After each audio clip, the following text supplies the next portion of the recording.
Parfois au bureau, j'entends des trucs sur le handicap. Moi je te dis, Joseph, il est handicapé. Mais n'importe quoi! C'est pas possible, il n'a pas de fauteuil. Et sur le logo, ils ont toujours des fauteuils. Ah oui. Bon, on va tout reprendre à zéro. Non, le handicap n'est pas toujours visible. Je pourrais vous présenter 3 personnes handicapées, vous n'y verriez que du feu. Alors? Ah, alors? Ah, handicap, handicap, handicap. Le handicap, ce n'est donc pas forcément ça. Non, il y a beaucoup de handicaps invisibles. Des handicaps qu'on ignore, ou même qu'on néglige. Par exemple, il y a les troubles mnésiques. Ça concerne la mémoire ancienne, ou récente. Je trouve plus mes lunettes. Ou les troubles que l'on appelle les dys. Dyslexie, dysorthographie, dyspraxie, la dyscalculie. Dysorthographie, c'est une difficulté à respecter l'orthographe des mots ou la syntaxe des phrases. Je vous vois donc à la réunion de demain pour parler du spec. Le daltonisme aussi. Tiens, c'est le rétro-planning. En vert, c'est validé.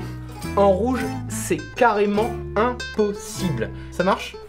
Tu me mets tout ça au propre? Ok, nickel. C'est gentil, merci. Ok.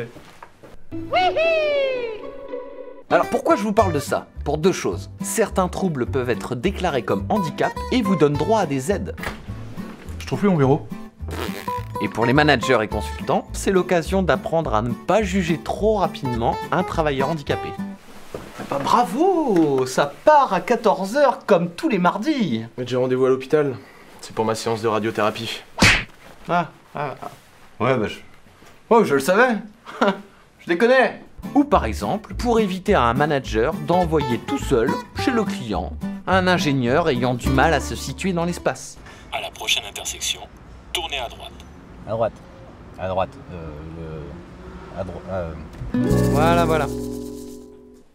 Je travaille à quel étage?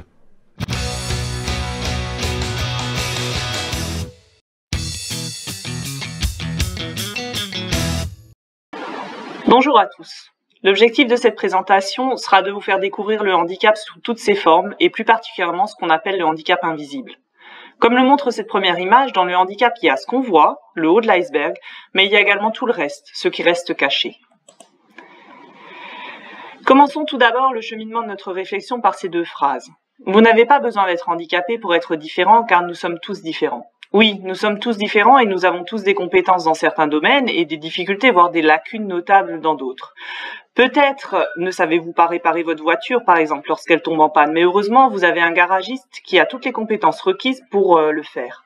En définitive, vous vous retrouvez dans une situation qu'il vous est difficile de surmonter sans l'aide d'une tierce personne.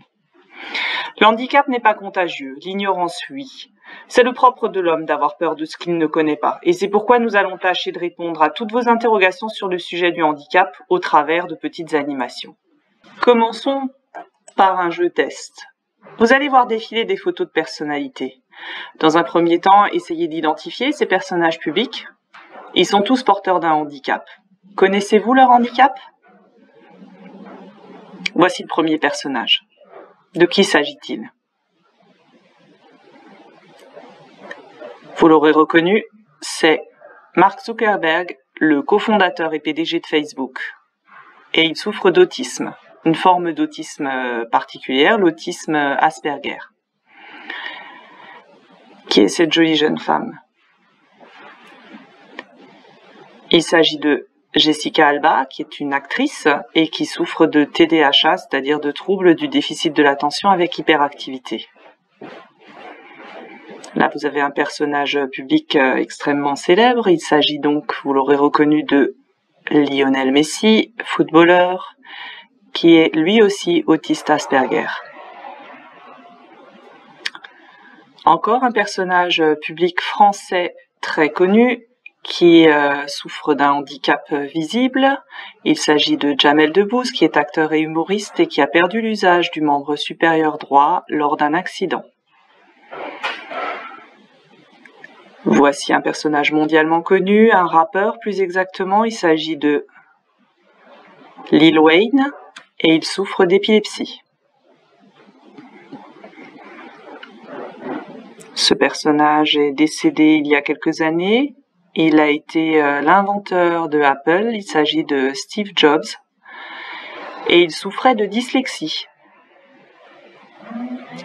Cette jolie jeune femme est Demi Lovato. C'est une chanteuse et elle souffre de troubles bipolaires. Ce jeune homme est un DJ suédois. Il s'agit de Passenter. Il souffre, lui, du syndrome de Gilles de la Tourette. Alors, ce personnage n'est pas très connu, mais nous souhaitions l'intégrer quand même dans notre présentation. Il s'agit de Julie Dachez. C'est un maître de conférence et elle souffre d'autisme Asperger. Je vous invite à voir ses vidéos sur YouTube en tapant le mot Super Pépette.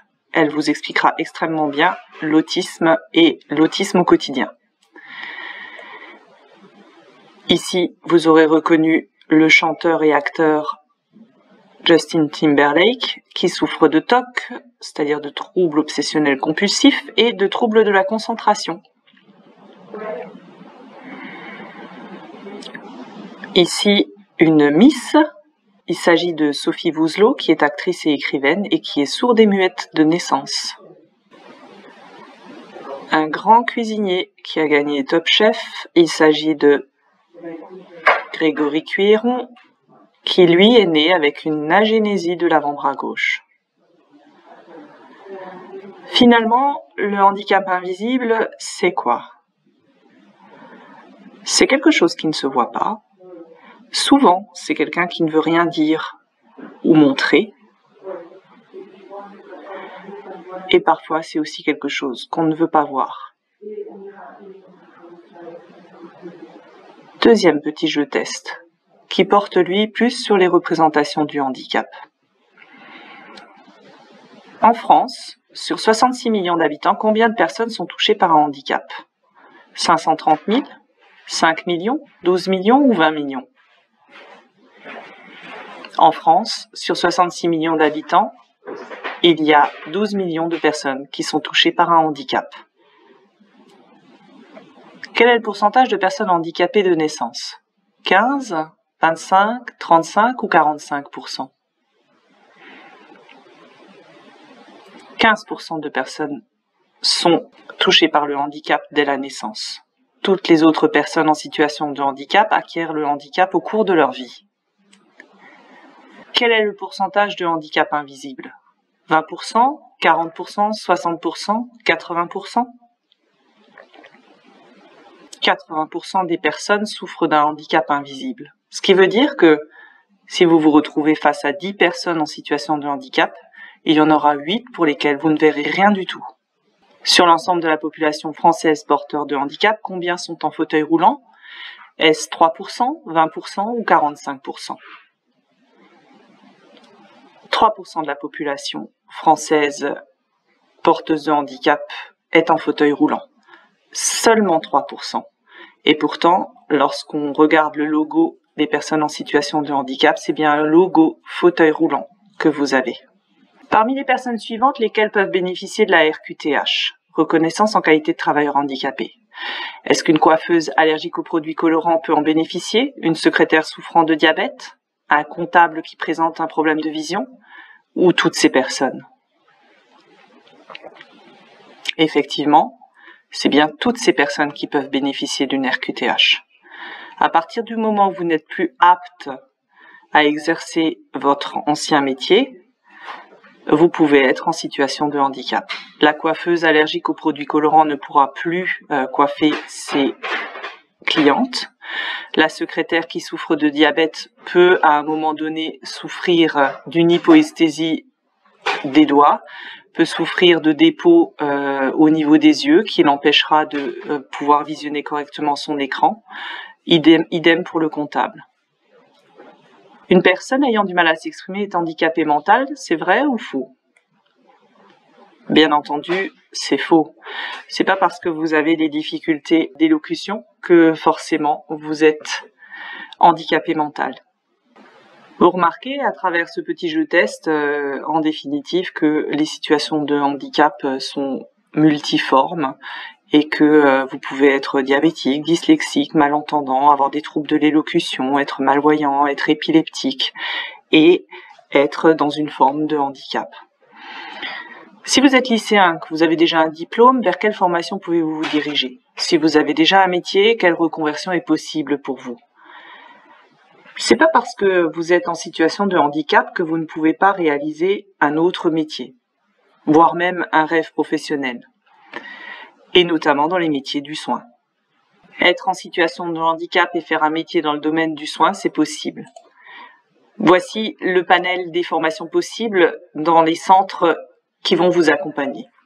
Infirmière, aide-soignante, auxiliaire de puériculture, accompagnant éducatif et social, assistant de vie aux familles. Au centre de réadaptation de Mulhouse, par exemple, si on est reconnu travailleur handicapé, on a la possibilité de suivre tout un cursus qui mène à une formation diplômante, une formation aide-soignante. Tout d'abord, vous faites une préparatoire au métier d'aide et service à la personne pour pouvoir vérifier l'adéquation entre votre handicap et le métier visé, puis vous intégrez la formation aide-soignante en cursus normal ou par la voie de l'apprentissage. Petit rappel, la RQTH, reconnaissance en qualité de travailleur handicapé, et la MDPH, la maison vers laquelle vous allez vous tourner pour obtenir cette RQTH, la maison départementale du handicap. Je vous remercie pour votre attention. Pour toute question en ce qui vous concerne ou concerne un de vos proches en situation de handicap, vous pouvez nous contacter au centre de réadaptation de Mulhouse. Vous trouverez les coordonnées pour nous joindre à l'entrée de notre stand virtuel.